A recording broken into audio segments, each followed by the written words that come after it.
Au son du Perloir, 45 artisans en formation apprennent ici à travailler le cuir. Ils ont entre 18 et 50 ans, et si certains sont habitués au travail manuel, pour d'autres, c'est une découverte. J'étais militaire en restauration et du coup c'est pour ça que j'étais en fin de carrière. Il a fallu que je me reconvertisse professionnellement. Je recommence tout à zéro, à 40 ans passés. Enfin, c'est pas facile quoi.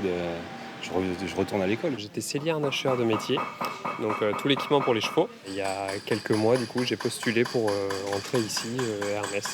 Donc là, découvrir le métier vraiment de maroquinier, qui est un petit peu différent du coup. On n'est plus sur de la selle d'équitation, mais sur du beaucoup plus petit, plus minutieux.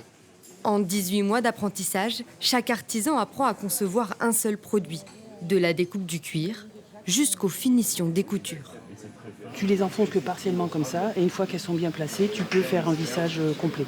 On a un côté sportif de haut niveau, alors sans prétention non plus, hein, mais on est toujours dans l'entraînement finalement. Il faut tout le temps répéter le geste pour garder ce niveau de perfection qu'on attend sur les produits Hermès. Ces artisans en devenir sont un véritable vivier pour les manufactures du groupe.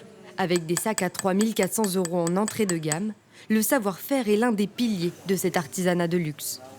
Notre principal enjeu, c'est de transmettre ces savoir-faire dans toute leur excellence, leur précision, leur justesse.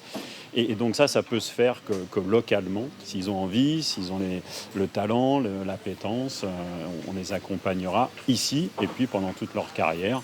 Pour les plus jeunes, on souhaite qu'ils restent avec nous 40 ans. Voilà. D'ici 1 an et demi, les diplômés de cette école pourront s'installer à l'île d'Epagnac. À terme, 260 maroquiniers travailleront dans les futurs ateliers du groupe Hermès.